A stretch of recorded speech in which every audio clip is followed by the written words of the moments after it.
Hey everybody, Josh Sigurdson of World Alternative Media here, and of course we're joined by author and economic analyst here at WAM, John Sneisen, and the retail apocalypse has come. We have talked about it many times before. I just recently went into the fact that a bunch of US malls, the owners, are looking towards using that retail space from all these box stores that have gone under for apartment and hotel space. You know, cash flow, it's not a bad idea. They're making more money off of that than they are with these bankrupt stores. I mean, this article out of CNBC says Sears is closing 72 more stores. And Sears has been closing stores for a long time, and it's absolutely insane how far they have fallen. And we've seen the same from Macy's, Target. We've seen that with Kohl's. I believe it's JCPenney.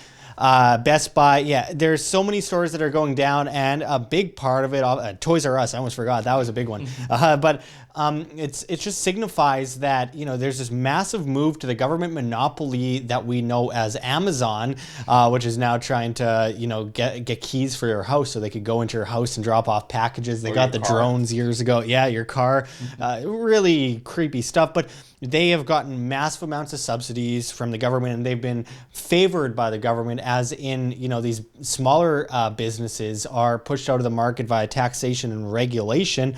And, you know, Amazon has been propped up, and a lot of these big conglomerates that are going down were propped up previously as well before. But obviously, you know, they're trying to conglomerate everything to a one small little bunch, and it's getting to a point where it's a little bit concerning to most of us, because we know how the derivatives in the stock bubble is gaining more pressure all the time.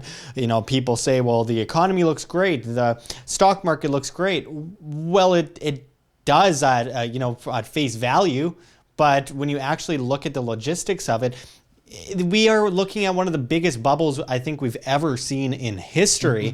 And the fact that it's still propped up is a bad sign for us. The sooner the better, the less pressure we will have coming down on our shoulders, the less debt. John, what do you think about this story? Well, I think, of course, everybody's talking about that Amazon and, you know, everybody buying electronically is the big change here. I think that has a little bit, of course, to do with it. I think the major reason why it's such a massive slowdown is because that people have run out of debt to pay stuff with.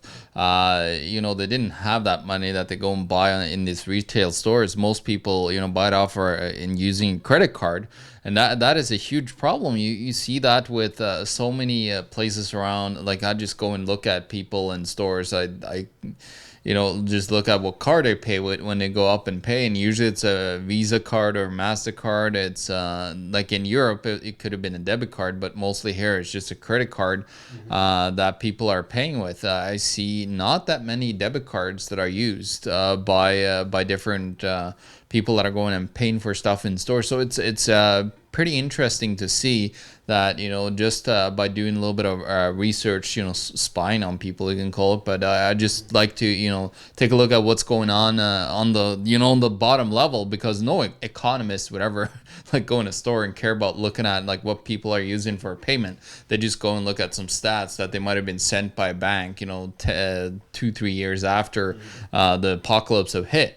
So it's clear that you know, we're kind of hitting the last stages of you can call it the retail apocalypse, because there's no more consumption to be made, because everybody's so indebted and they can't use any more money to go out and pay for any things that they want. Well, Sears, well, first I'll start with Macy's. Macy's was such a profitable business for so long. The Macy's parade, Thanksgiving Day parade, was huge for so long. Actually, I believe one of the owners of Macy's died on the Titanic, just to give you an example of how long Macy's has been a big player. And then Sears has been so huge for so long through the Sears catalog.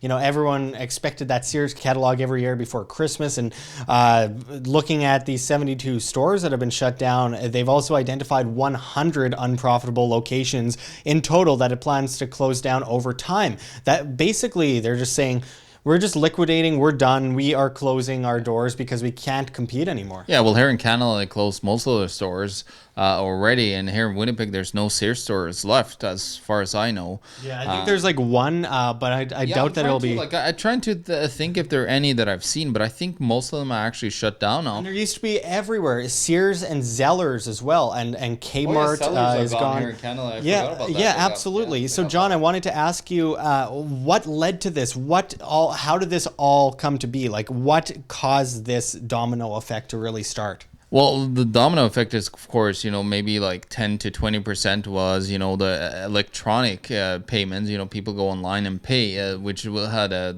quite substantial impact first.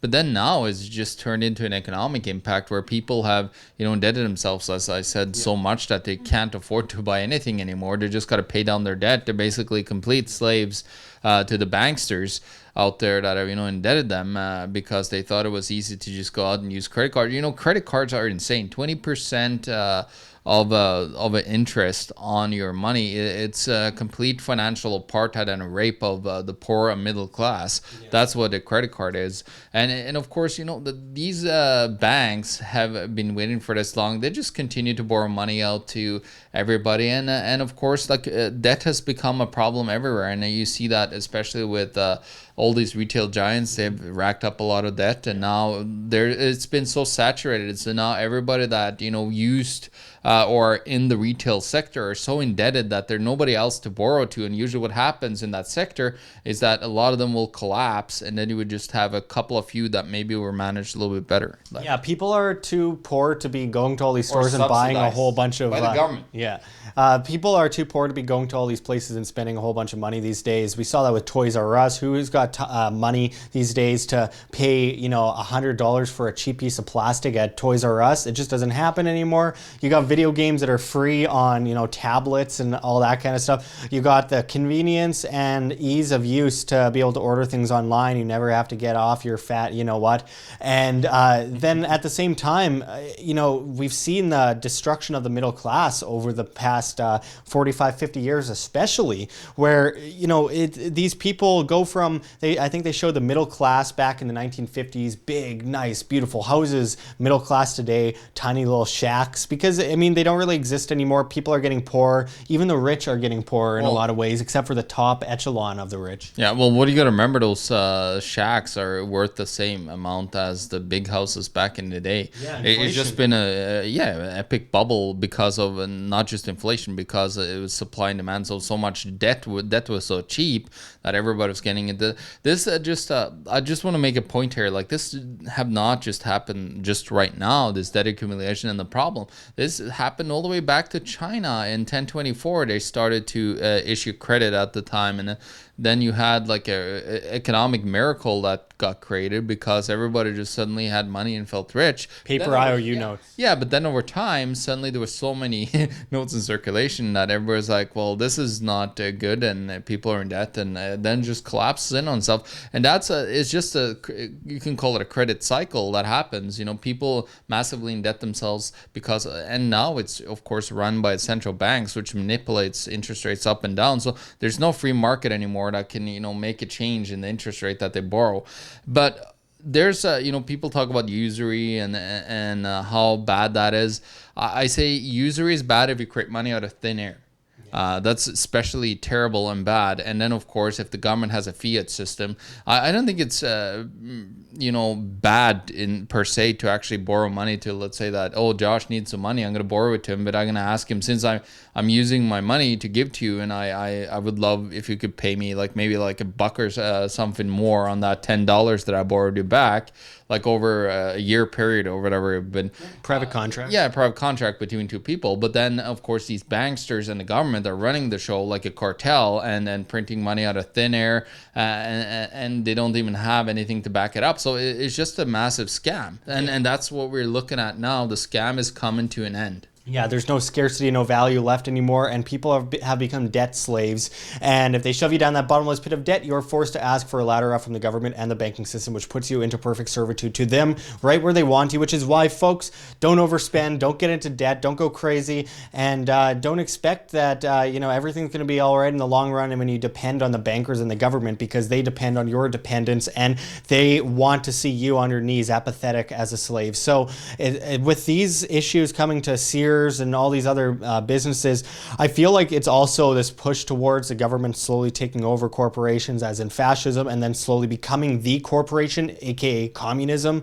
And I think that is a slow incremental move among a lot of these pushes to push all these guys out of the market and subsidize these big giants to take them over. Well, I think we talked about it before, and I wrote a Steemit article about it, say that the central bank will own everything, then nothing. And that's what I think is going to happen. They're just going to have to buy everything that's around in order to try to save the economy. I think that's what the end game here is, as you say, full communism run by a central bank. Yeah, absolutely. Coercive collectivism kills, folks, and you as an individual, that's freedom. You as an individual that's responsible, that's freedom. Folks, be responsible, be educated, and break through this facade, because it can only go on so long, and once it comes crashing down, we're either going to fall into further poverty and further collectivism, or we're going to fall back to the individual self-sustainability of mankind that has flourished for thousands and thousands of years. So thanks for going... Are you talking about sustainable development, Josh? No. But individual sustainability. But anyway, thanks for going into this with us, John. And until next time, this is Josh Sigurdson and John Sneisen signing out from World Alternative Media. Find the truth, be the change. Like what you see here, WAM? Don't forget to check the links below. GoFundMe, Patreon. We can't do it without you. Any donation is very much appreciated, especially as we are so overwhelmingly demonetized and censored by YouTube as the ADL comes in and flags all of our content as hate speech. Also, check our Bitcoin address in the description as well as on the screen for you to scan if you please. And also find us at steemit.com at Josh Sigurdson, the future of social media, where you get paid in the upvote of your post in Steem, the cryptocurrency. And also find us at the Red Pill Expo, which we have a reference link for below in the description and the comments as well. Hosted by G. Edward Griffin, amazing speakers coming out to speak this year. Don't miss it. It's in Spokane, Washington, June 21st to 23rd. We hope to see you there. But until next time, this is Josh Sigurdson signing out from World Alternative Media. Find the truth, be the change.